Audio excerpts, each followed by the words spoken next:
രാത്രി അമ്പലത്തിൽ നിന്ന് വരുന്നതായിരിക്കും. ഞാനും അത്യാവശ്യത്തിന് ഇത്തിരി ഭക്തിയെ കാണിക്കുന്ന കൂട്ടത്തില. രാധേ, എനിക്ക് രാധയോട് ഒരു കാര്യം പറയാനുണ്ടായിരുന്നു. അതിവിടെ വെച്ച് എങ്ങനെ പറയുമെന്നാണ്. അത്രയ്ക്ക് ധൃതിയായോ? അതോ എന്നോട് സംസാരിക്കുന്നതിന് ഇഷ്ടമില്ലാത്തതുണ്ടോ?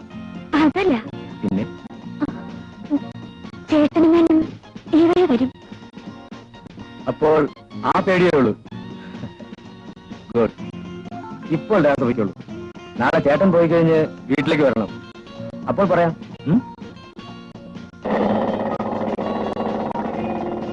വരില്ലേ?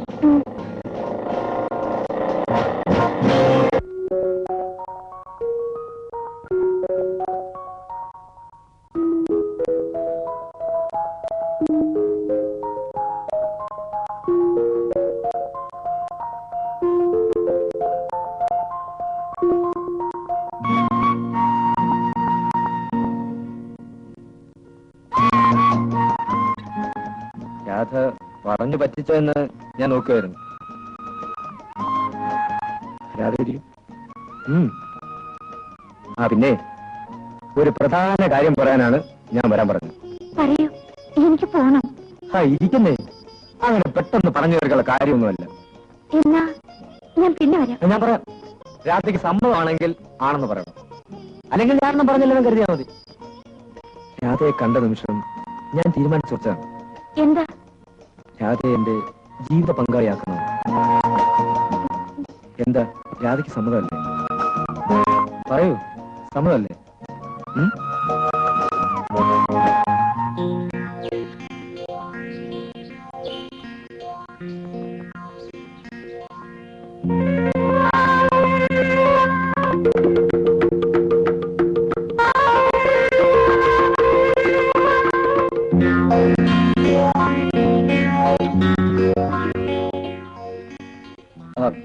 സോറി, പുറത്തു വന്ന് കുറെ നേരമായി വിളിക്കുന്നു.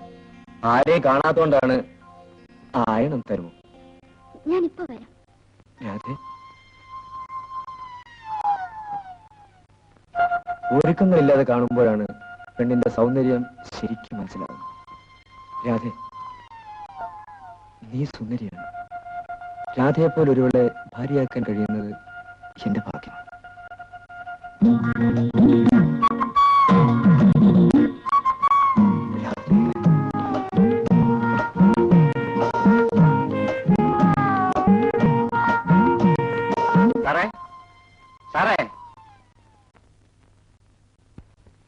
എന്താണ് എന്റെ റപ്പായി ചേട്ടാ? സാറിനൊരു കത്തുണ്ട്.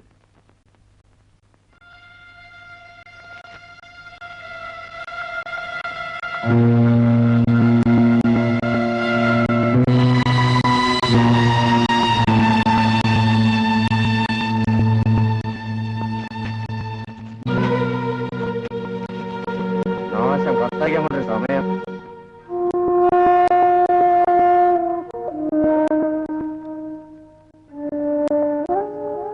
നിനക്കെന്താ, സുഖല്ലേ? ഒന്നുമില്ല, വല്ലാത്ത തലവേദന. നേരെ ഒത്തിരിയായി. ആഹാരം കഴിച്ചോ? വേണ്ട ചേട്ടാ, വിശപ്പില്ല. അയ്യേ, ചെറിയൊരു തലവേദന വെച്ച് പട്ടിണി ഇടന്നാലോ? വാ, ഞാൻ വിളമ്പിത്തരാം.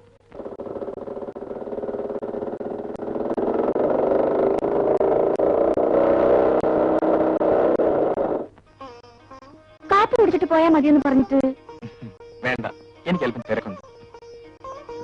നീ എന്താ പിന്നെ ഇങ്ങനെ നോക്കുന്നത്? ഒന്നുമില്ല. പിന്നെ ഞാൻ പോയിട്ട് വരാം.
നോക്കി രാവിലെ മുതൽ ഞാൻ കാത്തിരിക്കുക.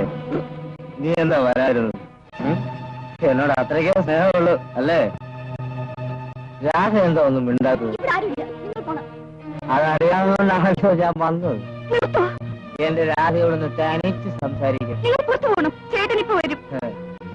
വരട്ടെന്ന് വന്നാലേ ഞാൻ നിന്നെ കല്യാണം കഴിക്കാൻ പോകുന്നു തുറന്നങ്ങ് പറയും. എന്ത് പറ്റിയെന്നോ? നിങ്ങൾക്ക് എത്ര കാമുകർ വേണം? നിങ്ങൾ എത്ര പേരെ കല്യാണം കഴിക്കും?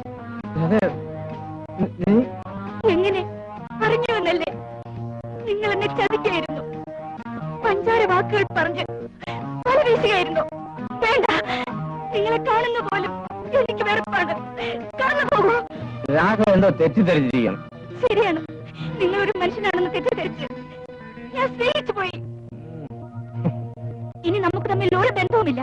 നിങ്ങൾ വീട്ടിൽ നിന്ന് ഇറങ്ങിപ്പോണം, അല്ലെങ്കിൽ ഞാൻ ബഹളം വെച്ച് ആളെ കൂട്ടും.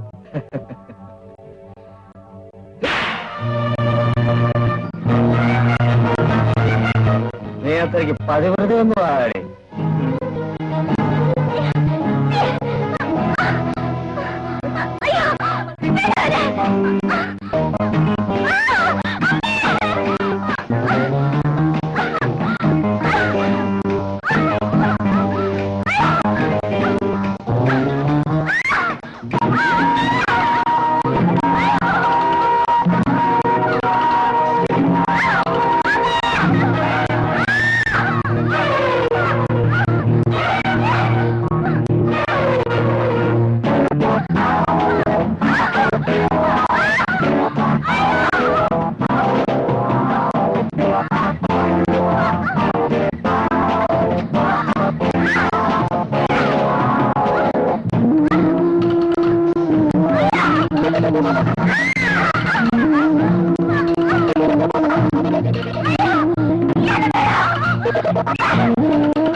എല്ലാം സഹിക്കാം. എനിക്കെതിരെ ഉന്നയിക്കപ്പെട്ട കുറ്റം എന്താണെന്നറിയോ? ഞാൻ എന്റെ പെങ്ങളെ നശിപ്പിക്കാൻ ശ്രമിച്ചപ്പോ അവൾ എതിർത്തതുകൊണ്ട് ഞാൻ അവളെ കൊന്നു. അതെ ശാലിനി, അങ്ങനെ അവൻ എന്റെ പെങ്ങളുടെ ജീവിതം പിച്ചിച്ചേന്തി അറിഞ്ഞു. എന്നെങ്കിലും ഒരിക്കൽ ഞാൻ അവനെ കണ്ടുമുട്ടും. ഒന്ന് എല്ലാം വിധിയാണെന്ന് കരുതി സമാധാനിക്കാൻ ശ്രമിക്കൂ. ശ്രമിച്ചു ശാലിനി, പക്ഷേ കടലിലെ തിരകളെ പോലെയാണ് മനസ്സിലെ ഓർമ്മകൾ. ഒരിക്കലും മരിക്കില്ല. ശരിയാണ്, പക്ഷേ ചിലപ്പോൾ ചിലരെല്ലാം മറക്കാൻ കഴിഞ്ഞില്ലെങ്കിലും മറന്നെന്ന് നടിക്കണം. എന്നെപ്പോലെ ഉപദേശിക്കാമെന്ന് കരുതരുത്.